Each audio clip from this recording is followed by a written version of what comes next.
The Constitution does not get tired. The rule of law does not get tired. Accountability does not get tired.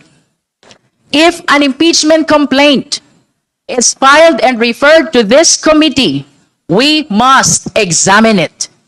There is no option to ignore these complaints. And as I said a while ago, we must fulfill this duty. No condition, no hesitation, walang palusot. Hindi tayo maaaring umiwas.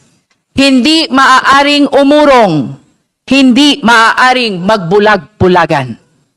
Ang tungkulin ay hindi pinipili. Ito ay ginagampanan.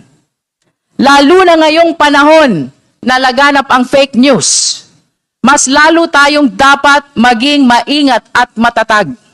Mas lalong hindi magpapatinag. Kapag kumakalat ang fake news, hindi sapat ang manahimik. Ang tamang sagot ay wastong proseso. Ang kailangan natin ay simulan itong proseso ng pagsusuri. Nang sa gayon ay magkaroon tayo ng linaw at hindi maligaw sa maling impormasyon. So let me say this clearly. Impeachment is a constitutional process, not a social media contest. Hindi hashtag ang magpapasya dito. Hindi memes ang maghahatol. Hindi ito paramihan ng like.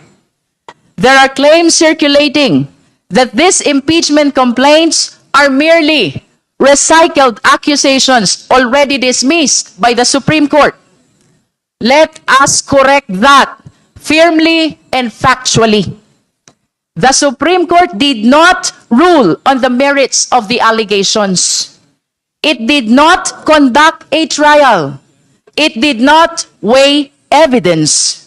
It did not absolve anyone of wrongdoing. The court itself clarified that its ruling was limited to the constitutional one-year bar rule. It emphasized that it did not absolve the Vice President from any of the charges. Those are not my words. Those are the Supreme Court's own clarifications. To suggest, therefore, that the allegations have already been resolved on the merits is legally incorrect. Malinaw sa desisyon ng Korte Suprema na naging pasya nito ay nakatuon lamang sa